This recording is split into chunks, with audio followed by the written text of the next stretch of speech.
Bonjour et bienvenue dans le podcast Le Reflet des Contes, le premier podcast qui relie contes et développement personnel.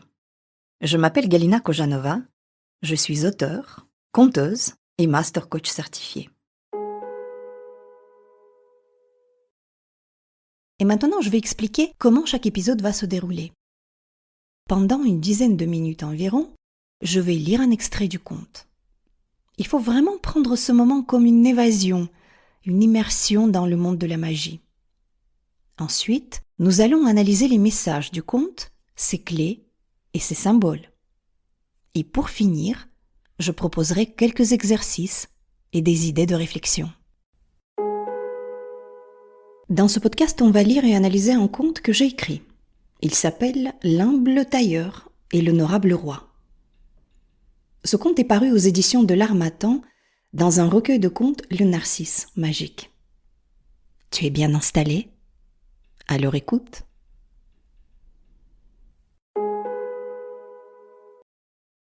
Il était une fois le brillant roi Théodore qui était le roi le plus brillant de tous les rois.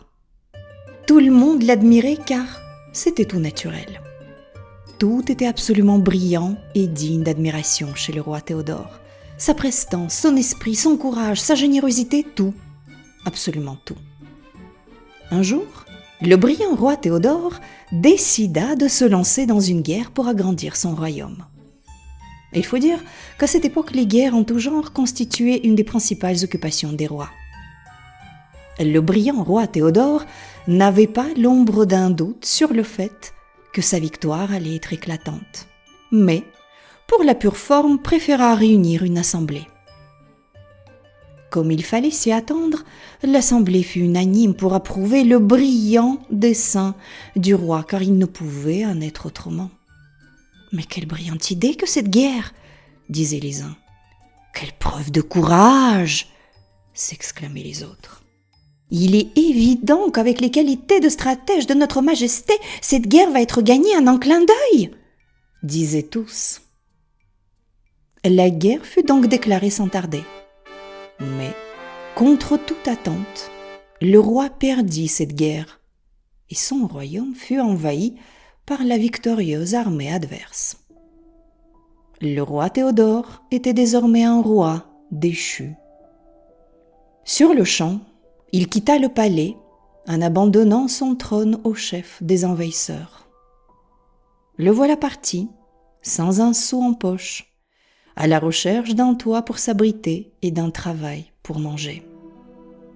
Théodore, car il n'était désormais plus qu'un simple Théodore, erra des jours et des nuits.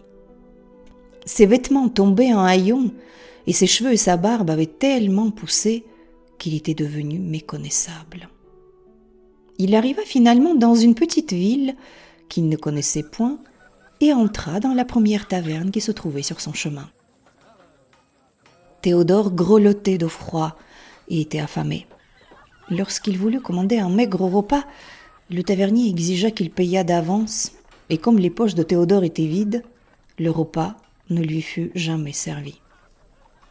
Alors, il s'assit simplement dans un coin près du poêle pour au moins se réchauffer avant de repartir.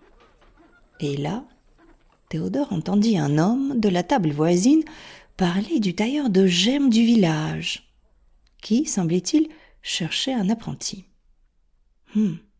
Apprenti tailleur, un tel métier ne sied guère à la condition royale, pensa Théodore. Comment pourrais-je accepter un travail comme celui-ci ? Il hésita un long moment, mais finit par se décider. Pourtant, je n'ai point le choix. Je suis obligé d'accepter ce travail si je veux manger. Et Théodore se présenta devant l'atelier de l'artisan. Il frappa d'un coup sec sur la porte d'entrée et quelques instants après, un petit homme trapu vint lui ouvrir. « Tu dois être le tailleur de gemmes de cette ville, » commença Théodore. L'homme acquiesça et Théodore poursuivit. « Alors je te salue, humble tailleur. Tu as de la chance. J'accepte de travailler pour toi, car en ce moment, je n'ai point d'autre solution pour survivre. Mais lorsque j'aurai récupéré mon trône, je saurai être généreux avec toi. Quant à toi, tu veilleras à me donner un travail valorisant, car je suis tout de même de condition royale. Oh, mais tu l'as sans doute déjà compris. Le tailleur de pierres précieuses n'en croyait pas ses oreilles. Comment ce pauvre mendiant se permettait-il de lui parler ? Il répondit en riant. « Condition royale ? Mais d'où sors-tu de pareilles sornettes ? Mais tu t'es vu ? Pauvre de toi ! Crois-tu vraiment que tu ressembles à un roi ?» Puis, devant l'air contrit du mendiant, il rajouta sur un ton plus conciliant. « Bon, tu as de la chance que je sois d'humeur allègre aujourd'hui, alors je te prends à l'essai. Tu m'appelleras maître. Ce n'est pas que je sois friande de titres, mais c'est d'usage dans notre métier, alors toi et moi, on va respecter les règles. Si tu fais tes preuves, je te garderai avec moi et tu apprendras mon beau métier de lapidaire. Sinon, tu iras chercher du travail ailleurs. Si quelqu'un a besoin d'un roi, on ne sait jamais. Et il repartit de plus belle dans un rire moqueur. Rien à faire. Théodore fut contraint d'accepter. Les paroles de l'artisan l'avaient vexé, mais il tenta de n'en rien laisser paraître. Après tout, je ne suis plus rien maintenant, pensa-t-il avec tristesse. Voilà, je m'arrête là pour aujourd'hui. On va déjà analyser ce qu'on vient de lire. Et comme d'habitude, on poursuivra la lecture de ce conte dans 2 semaines. Alors de quoi est-ce que ce conte nous parle ? Mais d'abord, il nous parle de notre orgueil. On a tous une part d'orgueil au fond de nous. Le conte nous met d'ailleurs très à l'aise avec ça. Il s'agit déjà simplement de le reconnaître. Alors j'ai regardé la définition du mot orgueil dans un dictionnaire et voici ce que j'ai trouvé. C'est un sentiment exagéré de sa propre valeur, estime excessive de soi-même, qui porte à se mettre au-dessus des autres. Et c'est un peu, même beaucoup, je dirais, ce qu'on observe chez Théodore, qu'il soit dans la condition royale ou pas d'ailleurs. Il n'y a qu'à voir comment il parle au tailleur de pierre. Et oui, Théodore a plein d'orgueil, et il n'a qu'une envie, c'est de briller. Briller en tout cas plus que les autres. Sa quête permanente, c'est l'admiration. L'admiration des autres, ses sujets notamment, vis-à-vis de tout ce qu'il fait, de tout ce qu'il est, sa présence, sa prestance, son esprit, sa générosité, tout, absolument tout. Je cite le conte ici. Et comme toujours, les contes forcent un peu le trait, exagèrent bien sûr les qualités et les défauts des héros, mais le fond est là. Théodore représente une part en nous qui cherche justement cette admiration, qui cherche la gloire. La question qu'on peut se poser, c'est est-ce que c'est mal ? Bon, et évidemment, on ne peut pas répondre simplement par un oui ou un non. Et la réponse va forcément être nuancée. On va plutôt dire qu'une recherche d'admiration, cette recherche de gloire, c'est une quête valable. On peut dire ça, oui. C'est vraiment le mot qui convient, valable. Si ça n'est pas justement, la seule et pas la principale quête de la personne. On dirait aujourd'hui qu'elle devrait être plutôt un by-product de quelque chose de plus grand et plus noble. Ne pas chercher l'admiration et la gloire pour elle-même, mais justement en bénéficier au passage. Parce qu'on a accompli quelque chose de remarquable, quelque chose de valeureux. Ça, c'est un aspect de la chose. Mais il y a un autre aspect, un peu caché, à cette recherche d'admiration et de gloire. Lorsqu'on est en quête comme ça permanente d'admiration, de gloire, d'être au centre de tout, d'être le centre du monde, ça montre une certaine insécurité. Et il faut la reconnaître déjà, cette insécurité, il faut l'accepter. Cette insécurité, quelle qu'elle soit, et quelle que soit sa cause racine en fait qu'on a besoin d'être validé. Comme si sans cette validation, on ne pouvait pas exister. Je parle de la validation des autres, cette admiration. Comme si on n'avait pas de valeur, autrement, comme si, finalement, on n'avait de la valeur qu'à travers l'admiration, la validation des autres. On doute de sa valeur. Alors, on cherche à combler ce doute. cette fragilité, ce manque, par une quête effrénée d'éloges. Et c'est exactement ce que fait le roi Théodore. Il réunit une assemblée d'admirateurs ou simplement de flatteurs, pour n'entendre que des trucs qui vont flatter son ego. Mais quelle brillante idée, quelle preuve de courage, etc. On comprend que, en fait, il n'y a plus personne dans son royaume qui ose le contredire. C'est la flagornerie permanente. Et qu'est-ce qui se passe lorsque cet état s'installe durablement chez une personne ? En fait, c'est simple, l'ego devient hypertrophié. Il n'y a plus aucune remise en question, il n'y a plus de progrès, plus rien. L'ego n'a plus de limite. On n'est plus capable de voir la réalité et là, on commence à prendre des risques. Et même des risques inconsidérés.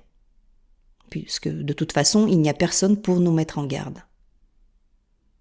Le roi Théodore part à la guerre, qu'il est sûr et certain de gagner, mais qu'est-ce qui se passe ? Contre toute attente, nous dit le conte, il va perdre cette guerre. Une belle leçon d'humilité. En même temps, on ne pouvait pas espérer vraiment autre chose. Quelque chose devait se passer pour faire redescendre ce roi Théodore sur terre.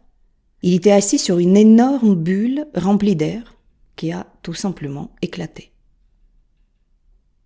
On connaît tous plein de cas d'ascension comme ça, fulgurantes, qui se terminent par une chute vertigineuse.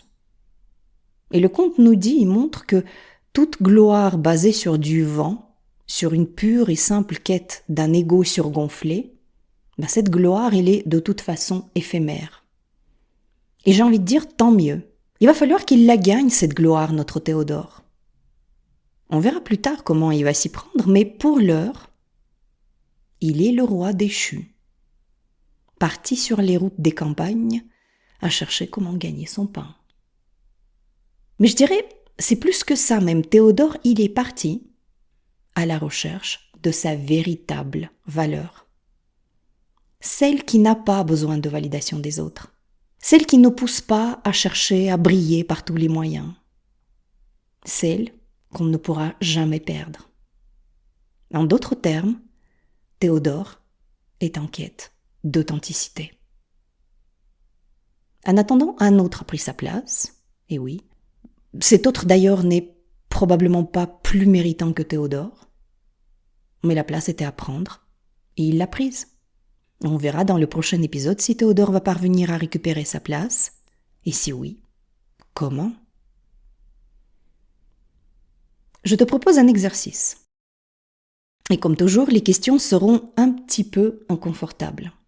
Allez, c'est parti. La première question, dans quel domaine de ta vie tu cherches à être admiré et validé ? La deuxième question, pourquoi, à ton avis, tu as besoin de ça ?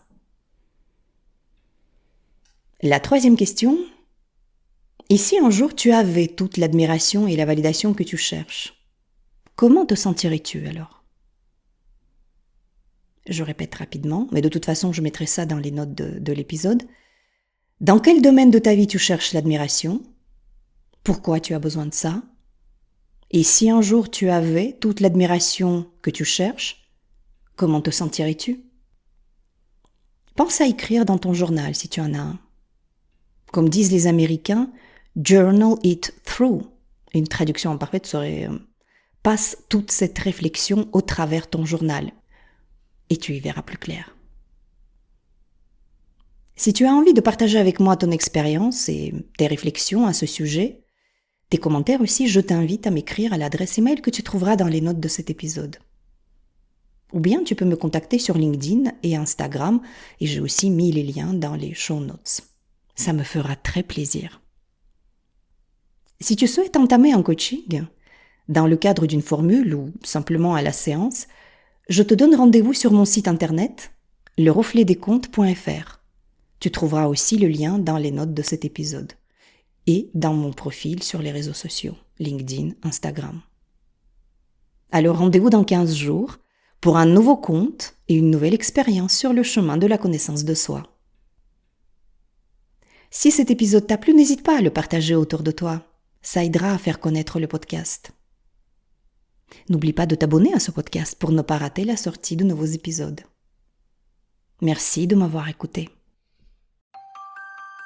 Je crois que les contes peuvent nous aider à devenir les créateurs de notre vie.